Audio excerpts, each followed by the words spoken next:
5 keputusan membingungkan Sintayong di Cina versus Timnas Indonesia.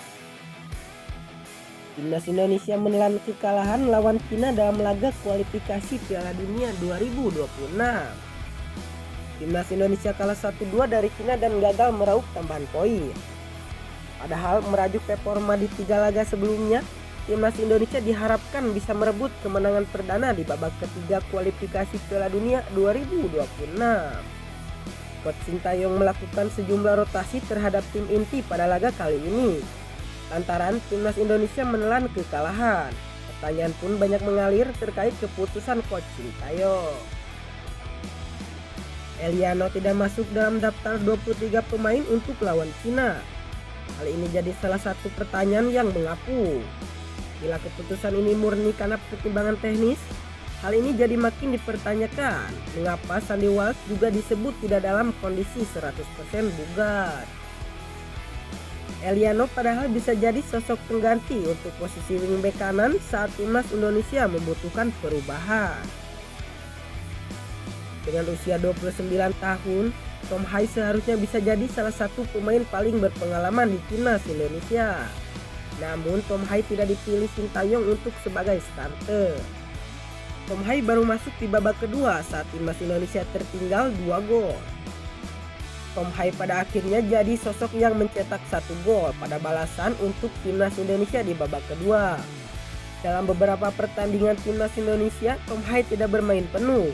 Mungkin faktor kekuatan fisik bisa jadi alasan, tetapi bila itu jadi pertimbangan, Tom Hai dinilai banyak orang seharusnya lebih dulu dimainkan sebagai pemain inti, lalu ditarik keluar ketika sudah kelelahan. Tidak memainkan penyerang saat kuasai permainan dan mengejar ketertinggalan. Timnas Indonesia menguasai permainan di babak kedua. Dalam momen krusial ini, Timnas Indonesia tidak menurunkan sosok striker seperti Dimas Derajat yang ada di bangku cadangan sebagai target man di kotak penalti.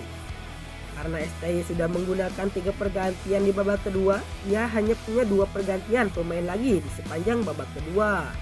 Permainan itu digunakan untuk memasukkan Malik Rizaldi dan Pratama Arhan. Asnawi Mangkualam terlalu lama dipasang saat tak dalam performa terbaik. Harus diakui Asnawi Mangkualam tidak bermain di level terbaik miliknya saat diturunkan sebagai pemain inti melawan Cina. Namun Coach Sintayong tidak segera menarik keluar kapten timnas Indonesia tersebut. Asnawi Mangkualam sering kehilangan momentum ketika timnas Indonesia menyusun serangan. Meski demikian, Sintayong masih mempercayakan posisi tersebut pada Asnawi hingga menit ke-85. Sintayong memutuskan menempatkan Rizky Ridho sebagai cadangan dalam laga melawan Cina. Hal ini jelas lantaran Sintayong ingin memberikan ruang pada Sahne Patinama sebagai wingback kiri, namun tidak ingin menempatkan Kelvin Verdong sebagai pemain cadangan.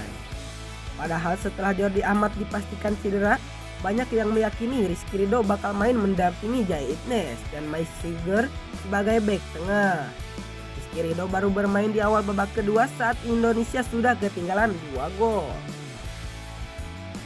Di laga ke depan, Coach Sintayong memang sepertinya harus memilih memainkan salah satu, Kelvin Verdong atau Sahne Patinama sebagai wingback kiri, dengan tidak mengorbankan posisi bek tengah agar keduanya bisa bermain bersamaan.